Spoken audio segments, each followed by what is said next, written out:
Hey, everybody, welcome to Get in the Market, where your job is real and your role is negotiable. There it is. That's the most consistent thing we've done on Good this. job, Other Captain than Sully. You landed it. Yeah, thank you, Captain Sully.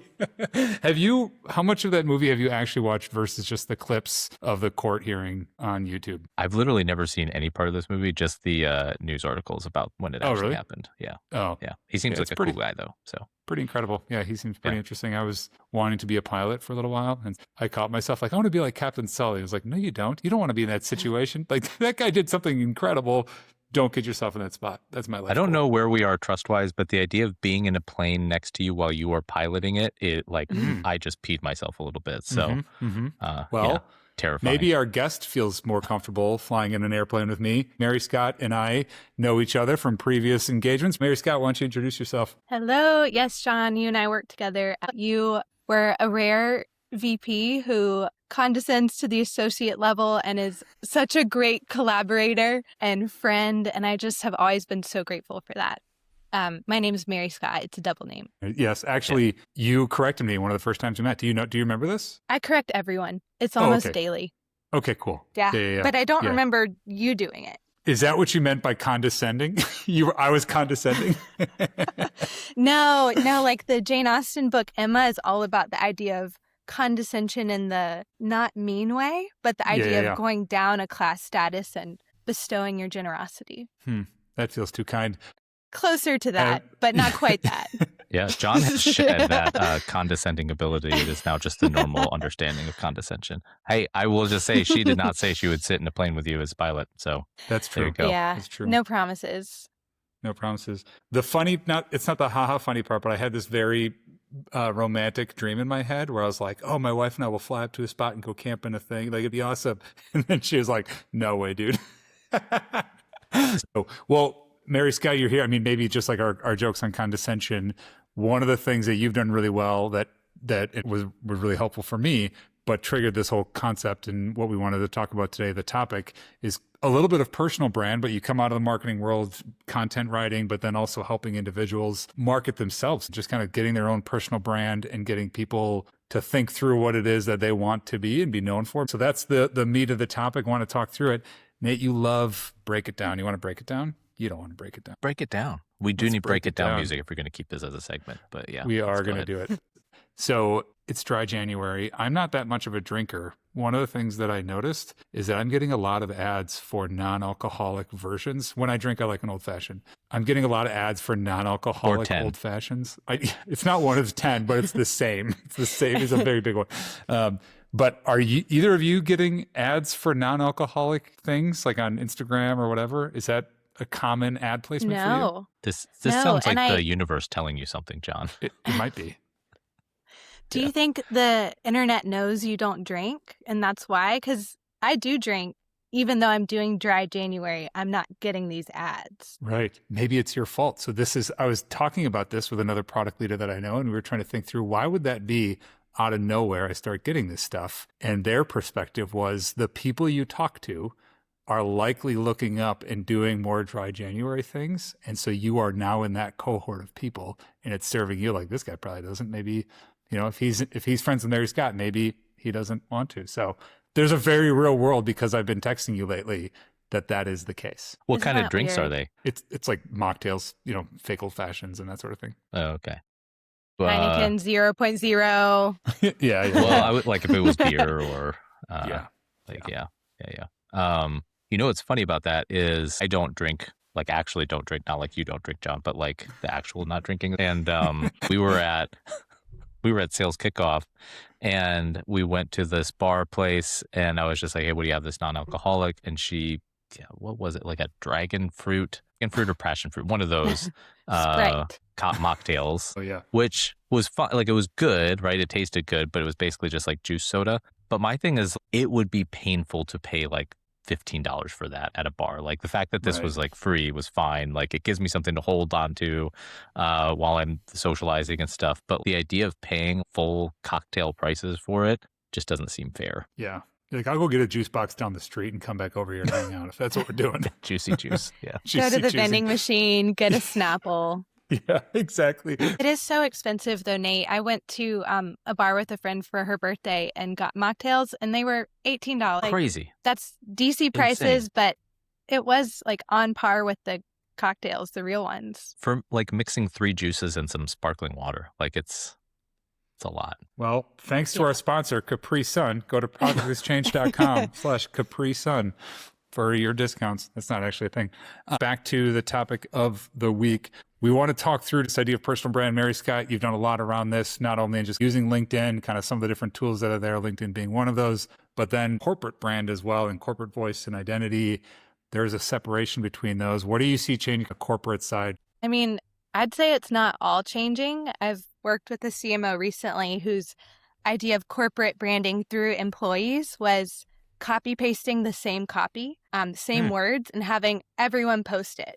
I was like, that's very 2019. I'm stunned that you're suggesting this in 2026. But I have another CMO who's very all about, he's always pushing us to like put our stories out there and to be our own people, partly because we're part of our target audience. We all use our product too. And so his theory, and I agree, is we can all be the best sellers of the corporate brand. I care a lot more about LinkedIn for individual people and having a kind of an insurance policy. The last thing you want is to be the day after a layoff posting on LinkedIn for the first time in 4 or 5 years. And so I care about it because I think companies have way too much power over our livelihood, and being out there is a way to take back a little bit of the control over your work, your life. I was just going to ask, when you talk to people, is that how other people view their use of how they think about LinkedIn is like a safety net? I haven't heard anyone else say it like that,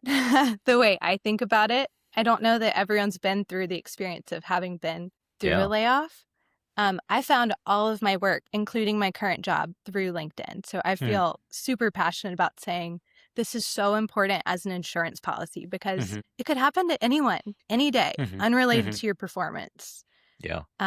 Most people, I think, kind of fall into the camp. Some people feel the pressure from a really active leader who wants them to be out there. Maybe they have a company culture that's posting a lot. Other people want to get a better job, that type of thing. It's how I got my job. I mean, I through active LinkedIn engagement got talking to a recruiter for my current job, and here I am. I mean, it was for your current one. Yep, I never told you that story. Yep, you might have. Yeah, that's crazy. Were you messaging that person, or did they reach out to you? They reached out to me. So that idea of building something of an audience or a reputation for yourself publicly, I mean, there's probably 1,000 perspectives on this, but it was effective for me. It worked as advertised. I don't know how far to lean into. You got to have a platform, but just when you look at the facts of the matter, I don't know that I would have gotten connected to the person and then the job that I have if not for LinkedIn. Wow. Yeah. Well, it kind of sucks too because it's not fun to have a platform. It's not fun to build a platform. Most people I know don't want that. So a lot of like talking to people in my level and in my world is you might want to throw your computer out the door after you post, but fight through it once a year at least. One thing I was going to ask you that you brought up there was because we've had tools that let you kind of repost content easily to LinkedIn and other social media, but I've never really had either as like a goal or a mandate to post a certain amount about company related things. Is that a more common thing now, or is that becoming less common? I've only heard that from that one guy. It is surprising how many platforms and tools exist to let you do that same thing, like Sprout, like Octopost, like Hootsuite. So I guess there is a target market. I haven't heard of anyone being held to a certain mandate, but there's also low-key pressure to do so. My company now is running a contest. That's more in vogue now, is companies will say, we're giving away $100 a week. Yeah. Do you think there's a good balance in someone who's active on LinkedIn also posting kind of their like workaday stuff in addition to kind of their points of view on work related or more personal things? That's a great question. I kind of think that mentioning your own company, the more corporate side, will tank your reach because not many people are interested in other people's company product release. You know what I mean? Sure. Yeah.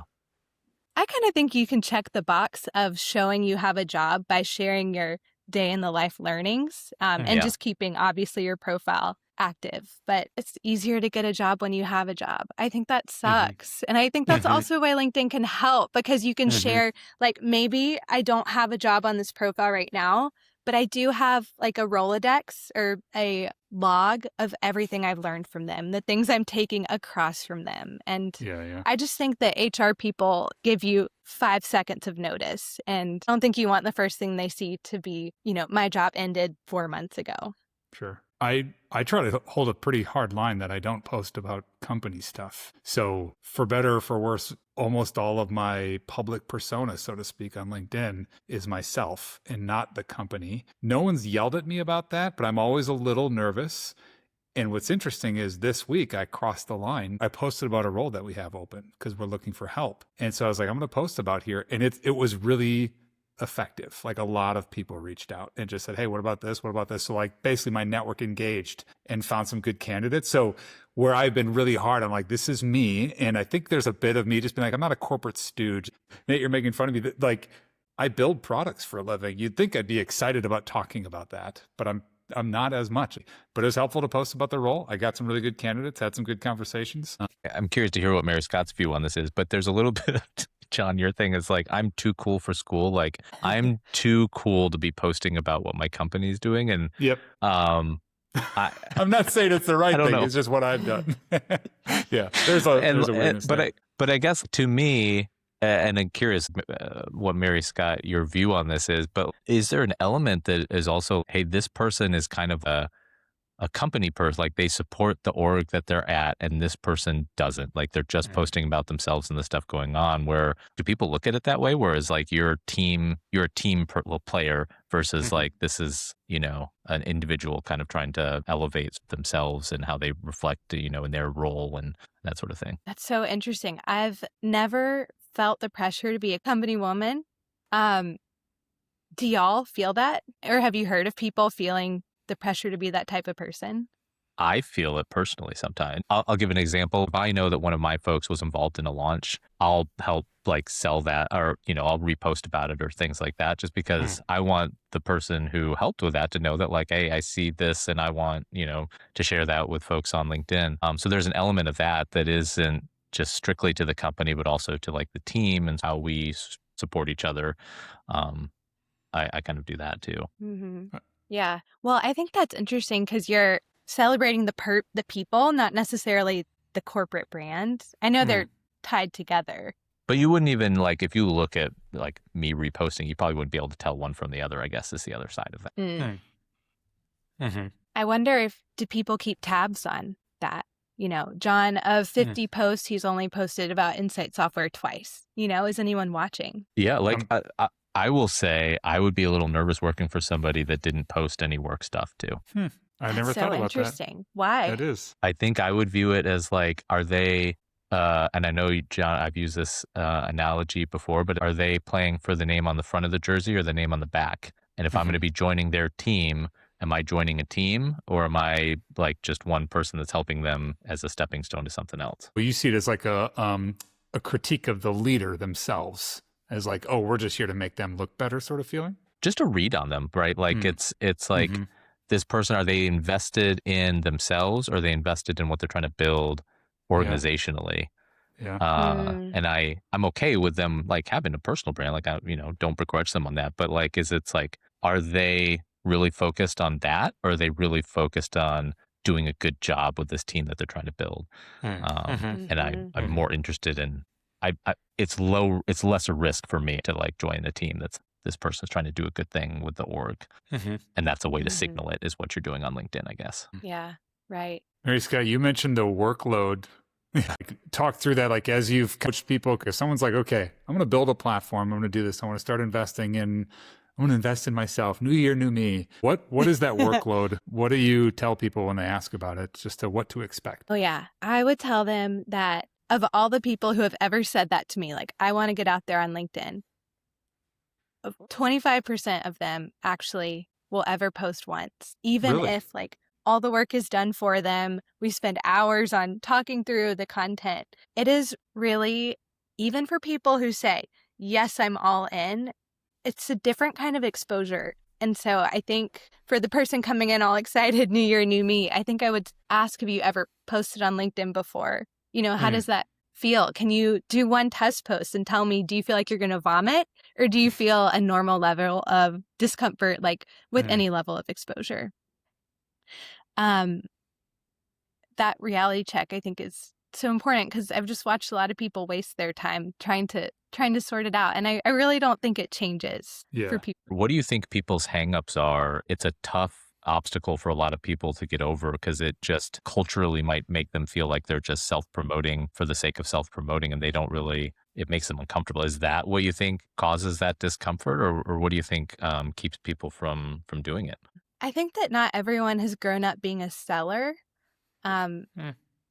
Whether they've, on Instagram selling themselves just to their market of friends, and if you didn't grow up with that kind of exposure regularly, I see this in people like 40 and above. It's really, ouch, really uncomfortable. No, yeah, not everyone, but I think that, especially if you didn't grow up with some level of exposure from being young and on social media, it's just like a gut feeling that this is wrong. I don't know if people always know the reason. I know my reasons are, like, my pediatrician from childhood follows me there, my old chemistry teacher, my dad. It's like this unique place where everyone you've ever known, if you've on LinkedIn, your pediatrician follows you? Yes, she's a mentor of mine. She's so lovely. And I don't mind that she sees it, but I'm just saying, for a lot of people, it's a really broad network. Yes. And you're taking like people you knew in high school and college, all your past jobs, and putting your thoughts right now out there for them for public consumption and reaction and review. It's like a huge level of vulnerability. Yeah. I know this C-suite level person who is like regularly on investor calls, which would scare the daylights out of me, said that they're too scared to post on LinkedIn. I'm like, it's because it's a different kind of exposure. A friend of mine has a pretty peppered history, like convicted felon, recovering alcoholic. We threw a surprise party for him, and all of these people from these different stages of his life came to it. And he said, if I hadn't been clean and clear with my past, this would have been the worst thing for me. You kind of get all these people together, but that's a very different impact than like a stupid post on LinkedIn or whatever. But there is this like give you pause to. Do you think about that before you hit publish? Yeah. And still, you still post those, huh? You still click go then? Huh? Yeah. I mean, John, with that level of exposure, what gets you over the hump of, I'm actually going to press publish? Ego. It's ego. It's just watching. Isn't there an element? Like, can we just say, like, I do think there's an element of that, right? Like, yes. And I don't mean it as a bad way, but John, you've reached a point in your career where you feel confident speaking to some of these things. Yeah. And at a minimum, even if people disagree with you, you feel like you can support your position on it. It feels defensible to you. And so like it's okay, I think, but there's an ego. You have to have some self-confidence, I think, to be willing to post things about yourself and your point of view on things. And I think it's okay to recognize that, but it's a thing that if you don't have it will make posting very difficult, I feel like. Yeah. There's an element of like publicly working out what it is I think about a topic is hard, but I'm kind of into it. Just like that's kind of interesting to me. And engaging the comments and some of that, like I've seen some stuff like, all right, let's settle down a little bit. And, reading comments about yourself sometimes sucks. I like the public discourse. I do feel like I read this book, Strength to Strength by Arthur Brooks, I don't know, 6 months ago maybe. And I'm moving past the time in my job, in my career, where doing the job is what makes me the most helpful to teaching people how to do the job. And that's a bit the premise of the book. That's why I'm thinking about it in that way. So like, what do I have to learn? Like, am I going to be valuable and helpful in 6 months if I don't know how to articulate how I feel about a topic or have had this? So there's a bit of ego in there, absolutely, where I'm like, I just want to know that I'm good at something. This is a way to do it. And I mean this honestly. This is not a roast of you. I know I've roasted you a little bit this episode. Do you feel like your manager thinks that of you, though? Are they expecting you to teach, or are they expecting you to do? No, I don't think they are. I think they're expecting an outcome. I don't think she'd expect that of me. It's probably more at the level for what I'm doing. I can either do it all myself and just work my butt off, or get really good at helping people come along. And I'd rather, just even personally, I'd rather do it with somebody else and get better at helping people come along. But I don't think there's an expectation that I'm a better teacher or mentor while doing the job. That was like, the job get done. It's a PowerPoint made. Are you on time? That sort of stuff. Yeah. I mean, I would love to know, Mary-Scott, like how you talk people over the hump of like, I'm afraid to post. Like what sells them? I really try to pump them up. And so spending 30 to 60 minutes with someone, and I think not a lot of people, especially at the lower level, have had a moment where someone sits down with them and says, you are uniquely good at this thing and that thing. And I saw you do this thing over here, and it's so cool, And I think setting aside some time to talk with someone about, this is what makes you really awesome, and this is unique, And so finding ways to encourage and draw out the unique things, I think it helps people start to see themselves as someone who has something to say. And they might not actually post anything or invest in their personal brand, but maybe 12 months down the road, they're looking for a new job, and they that. Yeah. And I think that's life-giving too. One of the things that I think is funny about that too is what you say doesn't have to be unique. Like there's a power in just kind of aligning with other people on something too. So just the idea that like everything you say has to just be only something that could come from your point of view, I think it's not the right way to think about it. Would you give the same advice, Mary-Scott, for internal reputation or brand versus external? Like we've talked a lot about external and LinkedIn in particular, because it's one you're familiar with. But let's say, for example, you run your mouth in a couple meetings and you've got some internal brand debt. You've got a negative reputation. But do you think the same principles apply internal as external? It might depend on your starting point. I've never heard that internal brand debt. If you're starting from negative, I think probably trying to rehab yourself on LinkedIn or through some type of personal brand project probably is going to come across as disingenuous. But if you're starting at neutral or positive, I think that your own network and your company is by far your biggest audience. I think that LinkedIn actually serves people at your company, your content first. Whenever I post anything, people message me in my company. I know this one girl who's my associate level, and she told me that 2 C-suite people came up to her after she posted to just talk to her and comment in person about what she said. And I was like, that's incredible. That type of person wouldn't even know your name in most cases. And she not only had her name in front of them, but a little bit of her thoughts and her work. And at least for these people, I think it came across as someone posting on LinkedIn. It's supporting the company. It's getting our name out there anyway. Yeah. So there's some like really positive, and I'm sure there's studies about this, like social pressure that can happen when somebody does something in a public way. It's like if you're posting on LinkedIn about some of the positive stuff that you're doing, like whether it's mentoring or other work, it lowers my barriers around why I might not want to mentor something. And so it encourages me to do it. So my advice to folks who feel like that is like what you post might just encourage someone to do this positive thing that you're doing. And it's not necessarily about the self-promotion thing. And so there's no ego there in you talking about mentorship, but it might open the doors to other people or make them feel more comfortable about participating in those activities. Oh, yeah. Totally. And I think the great thing about the algorithm, a lot of people hate it. It's annoying sometimes, but I do think LinkedIn is trying to serve more of that valuable content to people, not just like, we did this great project and we got 525% ROI on it or whatever. I do think that at least to some degree or fashion, LinkedIn's trying to get valuable content. Yeah, that's cool.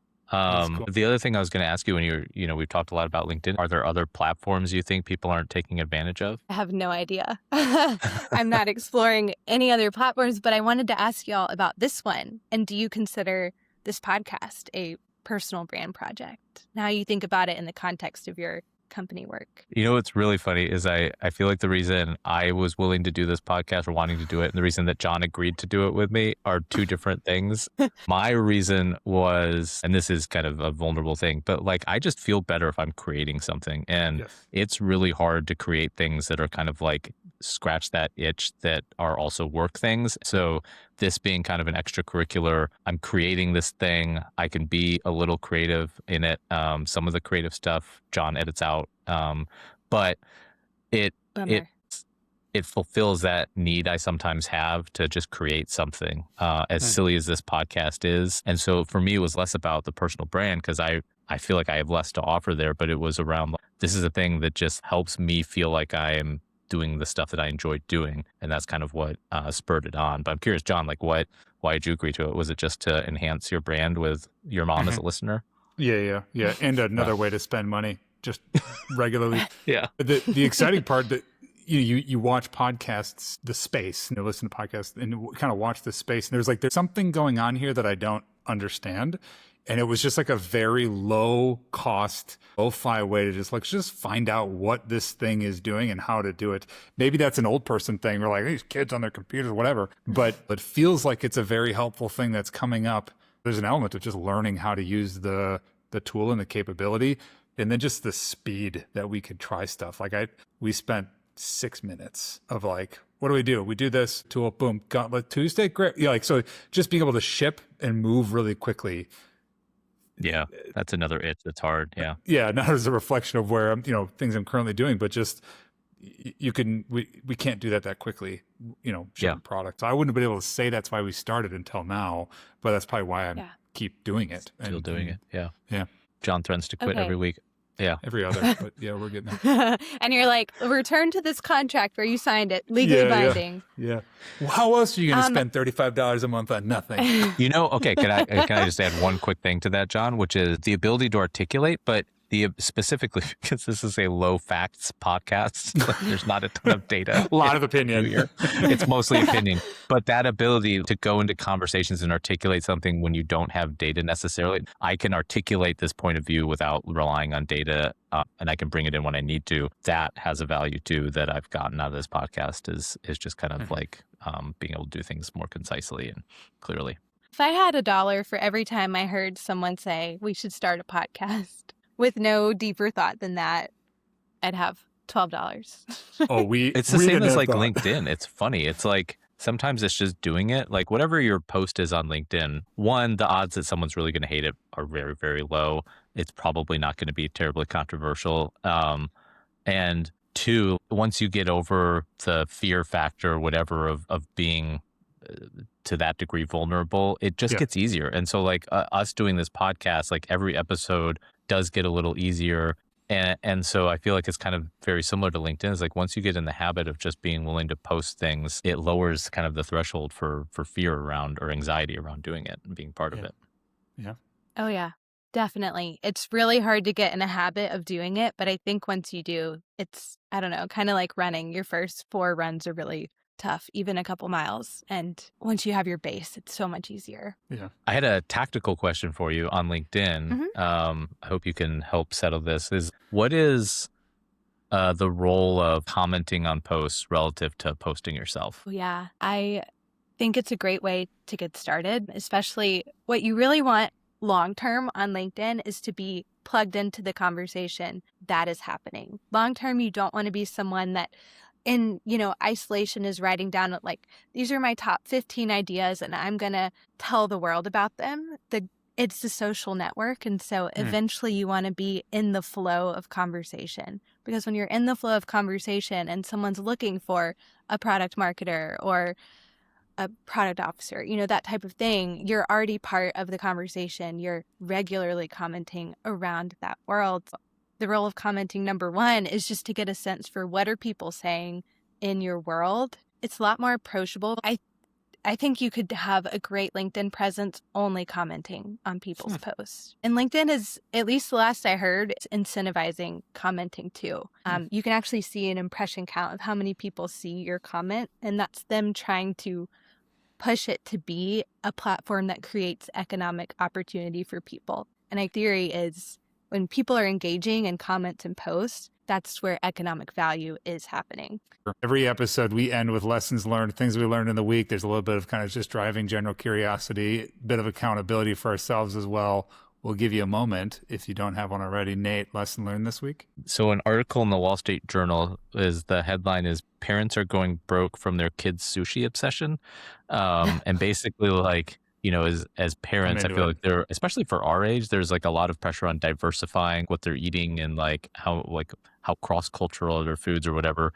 But basically, it's describing how much families are spending on it because kids really like sushi, and part of the reason they like sushi because there's a ton of sugar in the rice. But it was saying like this one place in New Jersey, it's $95 a head to eat 15 sushi pieces. And the kids are like getting really addicted to sushi and they prefer it over pizza and all these other foods. But it made me think like, and this is me both dating myself and saying I'm from like a smaller area, but I don't think I had sushi until I was like in high school, probably. Yeah, exactly. Like, same for me. That's funny. So the idea of being like 4 and eating sushi is just kind of crazy to me, but yeah. It is bizarre. There's a lot of sugar and rice for sushi. I didn't know that. Yeah, the restaurant, this guy was saying that like the more sugar they add, the more people eat it. That's how they keep it to stick together. It feels like a bad sushi chef making it look better than it is, then taste better. Yeah. That's interesting. Nate, is the motivation to help their palates develop in a more diversified way? Like, I think like that's the good-hearted intent is like, oh, we're going to expose our kids to more foods and they're going to be more cultured than their fellow kids. But then they're just like, oh, wait, this was a mistake because now it's just super expensive and they actually like it a lot too much. And so now we're like offering them, trying to get them to eat chicken nuggets instead of sushi for a meal, that type of thing. I feel like there's so many guidelines pushed on parents with their babies and their kids on when to introduce certain things. Otherwise, their lives will be ruined. Yeah. I mean, it's tough for John at sales kickoffs because he's only eating like dino nuggets. And so they've got to get like someone special in to heat those up in a microwave. Dino nuggets is not often one of the check boxes of dietary restrictions. I eat primarily dino nuggets. I'll just bring my own. Dino nuggets, yeah. Yep. Mary-Scott, what did you learn this week? I learned how to prevent candle tunneling. Have y'all heard of that? No. Okay. Well, I have a candle. I'll show you. You could say anything right now. So my candle has not tunneled. It's also opaque, but a candle tunneling is what happens when you have wax all along the side, but the center has caved in. Yeah. And you can't burn it at that point. You've wasted all the wax along the side. Apparently, if you burn your candles 4 hours or longer, it has to be 4 hours or longer. It helps you keep them at an even level. Melt the wax. Yeah, it feels like it melts all of the wax. I've only done it once because like I don't often have 4 hours that I'm gonna sit here and make sure this candle doesn't burn my house down. That's my strategy. We got them going all the time. That's interesting. But I think it helps. I mean, if you have expensive candles, you want to use every ounce of that wax. Or at least I do. Is that only in candles in a container or just like standalone wax candles? Same situation applies. You mean like a taper candle? Yeah. What are you talking about? I have what candles type that of aren't in a candle container. doesn't have a container? Just like a lot of them. Like a birthday candle? No, like we have some that are like pop can size, you know, that circumference, and there's no other container, that they're just like sitting on the countertop. Oh. You don't put them in anything though? No. But do you light them? Yeah, you light them. You put them. We put them on something so that if the wax drips, it doesn't go on the countertop or whatever. Y'all got to up your candle game. Your hookah game sucks. You've really never seen candles that aren't in a container? I have seen those, but like you still put them in something so that they don't melt all over your countertop, right? No. Don't you want those to tunnel a little bit so the wax doesn't go everywhere? Maybe that's it. Maybe like that one can't tunneling. just burn down flat. It'll melt all over. Right. I will say that advice makes sense, but I feel like for every hour that candle's still lit, the likelihood of me forgetting it's lit goes way up. Yeah, it's an exponential curve. It's it's the hockey stick in SAS. Exactly. Then I'm just leaving the house with that thing lit. You need like a phone alarm or something. Yeah. Yeah. But that's okay because house burns down, at least the candle stayed even as it was going. So Yeah, it smelled At least good you while didn't it waste happened. it. didn't Yeah. waste it. Yeah. No wax wasted. John, what's yours? Lesson learned. I started following a influencer, some guy on YouTube, the Primetime Agent.